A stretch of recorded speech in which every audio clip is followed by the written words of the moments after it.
What's up, guys? It's your boy Aaron here. Welcome back to another video.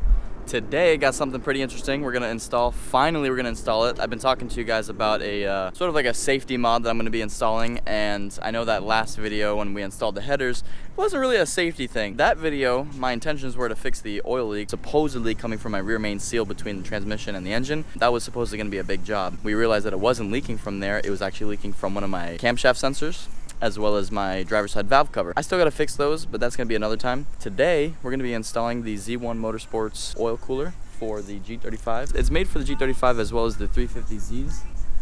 So I have, you know, we're at Tom's shop right now. We got Tom right there. I got the box in the car. So I'm gonna go ahead and pull it in the shop right now and whip out the box and show you guys what it comes with.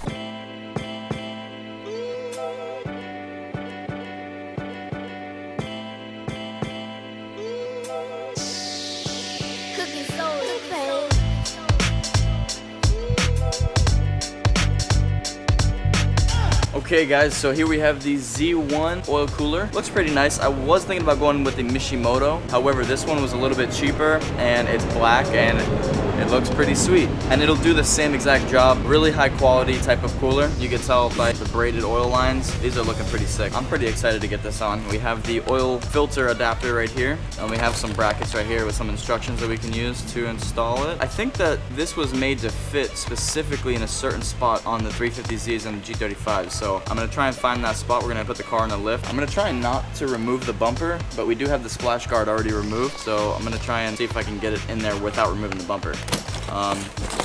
That's pretty much it. That's everything that this comes with. This, the braided lines, the brackets, and the cooler itself. So we're gonna put the car in the lift and see what it looks like, see what we can do.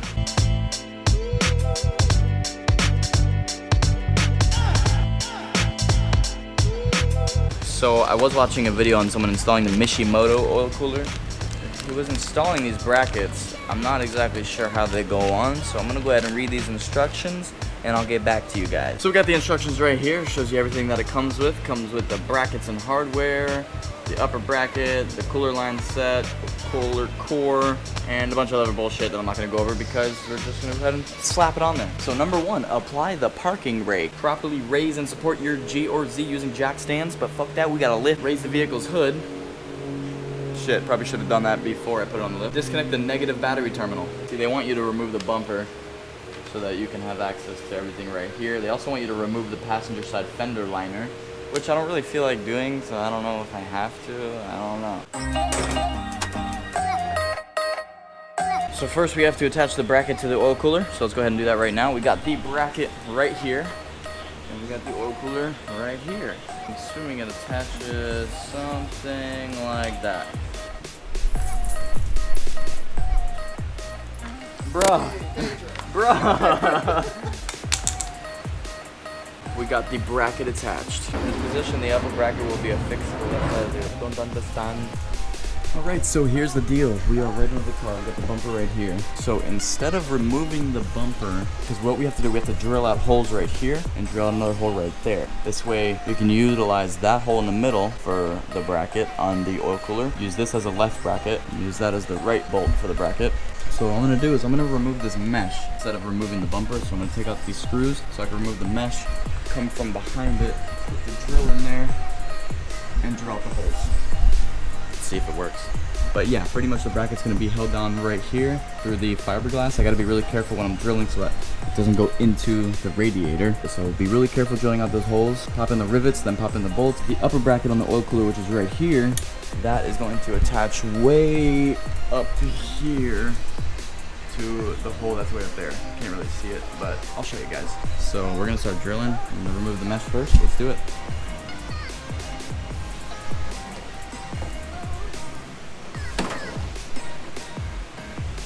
That's good enough, right? Let's start drilling.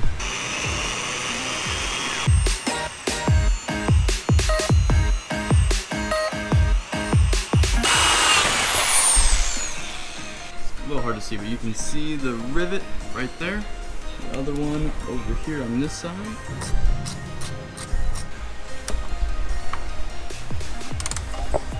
I'm gonna go ahead and line up the cooler, see if I can get the bolts in there.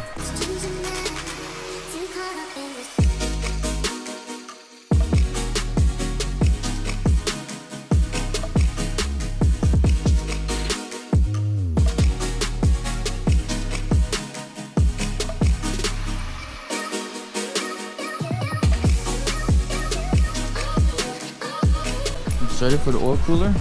You excited to go blah blah blah whenever you want? No more overheating oil, right? It was at this moment that Aaron knew he fucked up.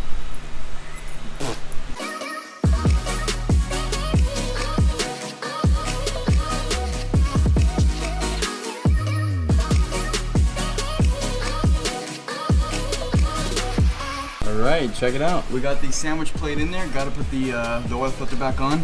But we had the lines run right up through here to the inside, over to the front. You can see it through the grill. It looks fucking sweet. You can't really see the oil cooler, but it's in there. That fucker is in there. So I'm gonna go ahead and put the oil filter back on. We're gonna top off the oil, run it a little bit, top it off again, see what happens. Alright, so we've got the oil filter in. Now all that we have to do is lower the car, go ahead and top it off with some oil, start it, and hope that no oil is leaking out of the car. So we're gonna do that in a little bit, but first, before I lower it, I wanna show you guys something. This is where I thought that I had my oil leak coming from. As you can see, I'm gonna put a light on it real quick. You can see on the bottom of my transmission bell housing, you see whole bunch of oil over here. It looks like it's leaking from, you know, the center of it where a rear main seal would normally leak. However, if we go ahead and look up here, we can see trails of oil all along the side of the bell housing. And if we look way up there, there's a bolt up there that has a whole bunch of oil on it, and it's leaking from even further up there where my camshaft sensor is, as well as my valve cover. So that is the source of the oil leak. Now once I fix those and clean everything off, and it still leaks from here, then I'll know to check and see if there's any more trails of oil, and then if it still keeps on leaking, then that's how we know it is a rear main seal. So we're gonna work from the top first and then go down to the bottom. But look at those beautiful headers. Look at that shit. That shit's so nice. Those beautiful headers. Oh my gosh. Let's continue. I'm gonna drop the car right now and top it off with some oil. Wait a minute. Before I do that, look at this. I got something else that I want to show you guys. Before we drop the car, I have something else to install on it. So I want to show you. Before it's running. Anyway, I want to show you guys what the hell this thing is. Oh shit! Oh shit! What is that? So we got the TBW. Oh, who's that? Oh no! You're ruining. Oh, this is my new skid plate. Come on! Come on! Come on, Marley. I'm trying to show off my new skid plate. Marley, go! Anyway, this is my new skid plate. It's from TBW. This thing is going to save me so much time during my oil changes, and it's also going to protect my engine from a whole bunch of whatever that comes up, rocks, dirt, water, anything that comes up. The reason why it's going to save me so much time on the oil changes is because it has this little door here, so you can reach the filter and you can reach your drain plug, go ahead and fill or drain the oil, pop everything back on, and just 2 bolts, boom, you got your door back on, and you don't have to take off the entire skid plate like you normally would if you had the stock skid plate. I've been running no skid plate for the longest time now, ever since we did my radiator install, because it's a pain in the ass to put it back on. So we're gonna go ahead and install that right now. Let's do it. So I think the first part of it goes right here, and then the second part of it goes up here. So here's the thing. I will be installing this with pure zip ties because first of all, I don't have the bolts to go into the bumper. Second of all, I don't have anything for the bolts to thread into. So zip ties will hold up just fine.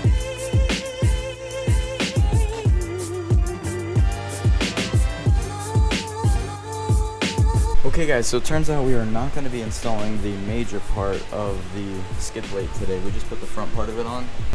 So I have it up right now. As you can see, those are inside of the little sockets, and these holes pretty much go to nothing. So I'm gonna pretty much use these holes, make some custom brackets to bolt in right here, so we can have a perfect bolt. We can have a perfect mounting surface for these splash guards. So I have to go to Home Depot or something, find some pieces of metal that we can attach from here to here, and we'll be all set.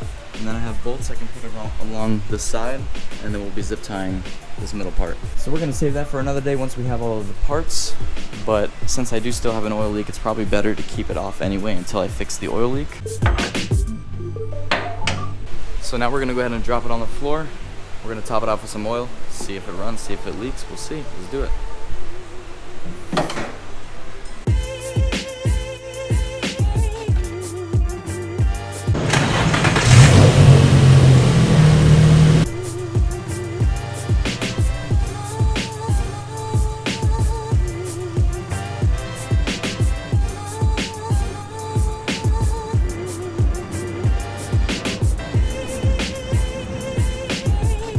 So everything seems to be looking pretty good so far. There's no leaks under the car. We just ran the car for like 5-10 minutes or so, and I do feel that the lines are getting hot.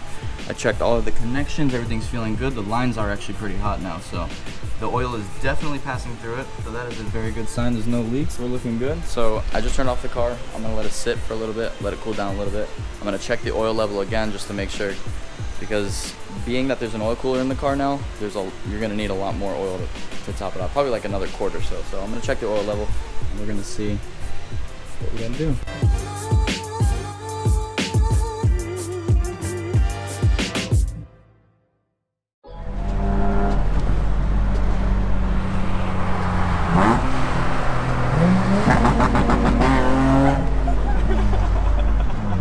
So what's up, everybody? All right, so it is like a week later after I've installed the oil cooler. So you just watched the whole video of us installing it. Now it's a really hot day. Check out the temperature right now. I mean, it's not crazy hot. It's not like the middle of summer, but it's 89 degrees. 89 degrees with some humidity. Feels like 100 outside. So I'm gonna start beating the crap out of the car, and I'm gonna see if my rolling anti-lag as well as the two-step still works after I beat it up and try to get the oil as hot as possible. Now, the reason why I want to see if they work is because the way that my tune is set up, the rolling anti-lag and the two-step will only work in between the temperatures of 120 and 240 degrees Fahrenheit. So if they work, then that means my oil is in a good level, the oil cooler is working, and we're cool, we're good to go. So beforehand, I used to only be able to get like a few two-steps, a few anti-lags in before it stops working because my oil was too hot. So today, I'm just gonna start punching it and see if they still work.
Like 4 times and that would be way too hot.